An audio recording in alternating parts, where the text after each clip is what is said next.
Ribuan warga dan simpatisan menyambut kedatangan calon presiden dari Koalisi Perubahan Anies Baswedan di Gedung Diandra Surabaya Jumat sore. Anies menghadiri simfoni kebangsaan yang digelar oleh DPW Partai Nasdem Jawa Timur.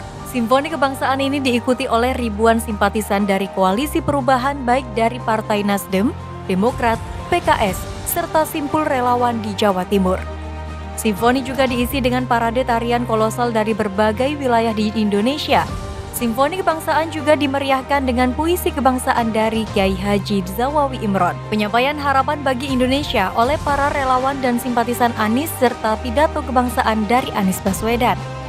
Dalam sambutannya, Anies Baswedan menyebut Surabaya bukan tempat asing baginya, karena keluarganya yakni kakek Anies, Abdurrahman Baswedan, pahlawan nasional lahir dan besar di Surabaya.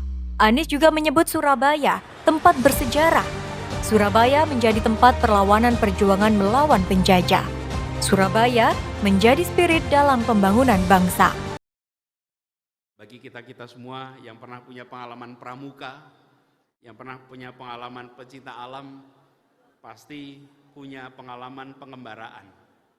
Kalau mengembara satu kelompok, berangkat dari satu titik menuju ke titik yang lain. Setelah berjalan 2 jam, berhenti, buka kompas.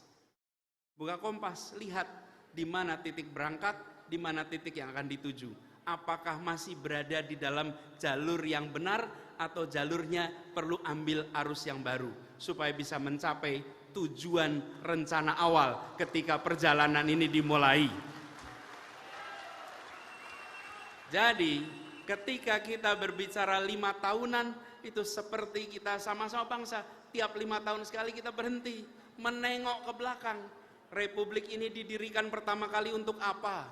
Melindungi setiap tumpah darah Indonesia, memajukan kesejahteraan umum. Betul?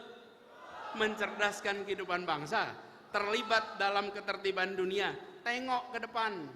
Apakah kita masih berada di situ? Kalau tidak, maka kita ambil jalur baru untuk menuju pada penuntasan rencana awal pendirian Republik ini. Jadi, pemilu itu bukan soal meneruskan dan tidak meneruskan 5 tahun terakhir, 10 tahun terakhir, 15 tahun terakhir. Bukan. Pemilu itu menengok kembali Republik ini didirikan untuk tujuan apa? Apakah kita masih ke arah sana?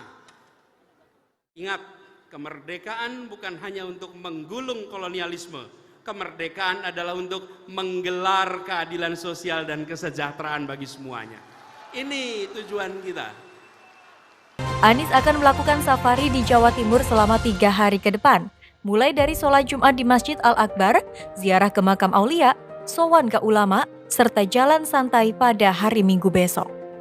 Dari Surabaya, Tim TV9 melaporkan.